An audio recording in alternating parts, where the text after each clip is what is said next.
Hello बच्चों, let's read the question. The question says X-ray rays incident on a material will exert a force on it, will transfer energy on it, may cause emission of electron, all of these. तो इस question का जो की concept है, इस question का की concept क्या है? X raise. ओके, ये इसका की कॉन्सेप्ट हो गया. तो देखिए, जब मान लीजिए हमारा कोई मटेरियल है, ओके, और उस पे जब हम एक्स रेज डाल रहे हैं, जब एक्स रेज को किसी भी मटेरियल पे डाला जाता है तो वो एक तो पार्टिकल की तरह भी बिहेव करती है, ओके, यानी कि पार्टिकल नेचर भी शो करती है, और दूसरा वेव का नेचर भी शो करती है.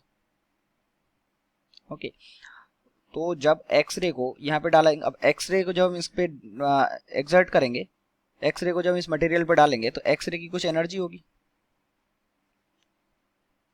वो एनर्जी यहाँ पे जाएगी, यानी कि एनर्जी का क्या होगा? ट्रांसफर होगा, ट्रांसफर होगा. ओके, एनर्जी ट्रांसफर होगी. एनर्जी जब ट्रांसफर होगी तो यहाँ पे जो एनर्जी इस सरफेस पे जो इलेक्ट्रॉन होंगे वो एनर्जी किसकी फॉर्म में आएगी? फोटोन की फॉर्म में आएगी. तो उन फोटोन से एनर्जी को लेके एनर्जी जो इलेक्ट्रॉन निकल भी सकते हैं अगर ये एनर्जी इसके वर्क फंक्शन से ज़्यादा है, तो या स्टॉपिंग पोटेंशियल से ज़्यादा है, तो वर्क फंक्शन से ज़्यादा है, क्योंकि जो काइनेटिक एनर्जी जो टोटल एनर्जी जाएगी वो क्या होगी? वर्क फंक्शन और काइनेटिक एनर्जी के रूप में निकल जाएगी. तो यहाँ से इलेक्ट्रॉन का इमिशन भी हो सकता है, तो मे cause the emission of electron. Okay, energy transfer भी हो सकता है, यानी कि ये भी सही है. Will exert a force on it, जब अगर ये पार्टिकल नेचर शो करेगी तो ये सारे की जो जितने भी फिजिक्स के लॉ हैं उनको फॉलो करेगी.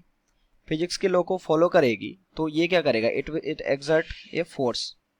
ओके, क्योंकि जब मान लीजिए एक पार्टिकल है, जब अगर ये पार्टिकल नेचर शो कर रहा है, अगर पार्टिकल नेचर शो कर रहा है और एक्सरे जब इस पे पड़ेगा, ओके, तो क्या होगा? जब ये इस पे कोई एक्शन करेगा तो ये रिएक्शन करेगा, तो यानी कि कोई ना कोई इस पे ये एक फोर्स भी एक्सर्ट कर रहा है, फोर्स भी एक्सर्ट कर रहा है, तो विल एक्सर्ट ए फोर्स. ये सारे लॉ का पालन करेगी. किस किस का? एनर्जी भी एक्सर्ट करेगी. ओके, एनर्जी भी एक्सर्ट, इम्पल्स वगैरह वो सब फॉलो होंगे यहाँ पे. तो जब एक्सरे को किसी भी मेटल की सतह पर हम डालेंगे तो उससे क्या क्या होगा? तो उससे एक तो सबसे पहले एनर्जी का ट्रांसफर होगा. ओके, एनर्जी का ट्रांसफर होगा और एनर्जी को लेके इलेक्ट्रॉन बाहर आ भी सकते हैं, ओके, अगर वो उनके वर्क फंक्शन से ज़्यादा है तो. और या जो उसकी फ्रीक्वेंसी है, अगर वो थर्सोल्ड फ्रीक्वेंसी से ज़्यादा है तो इलेक्ट्रॉन बाहर भी आ सकते हैं. तो will may cause the emission of electron, will transfer the energy to it. और अगर ये पार्टिकल नेचर शो कर रहा है तो सारे फिजिक्स के लॉ फॉर्मूले का फॉलो करेगा, तो यानी कि ये फोर्स भी और एनर्जी भी एक्सर्ट करेगा. तो ये भी करेक्ट हो, यानी तीनों करेक्ट है. तो यानी कि हमारा ऑप्शन कौन सा करेक्ट हो गया?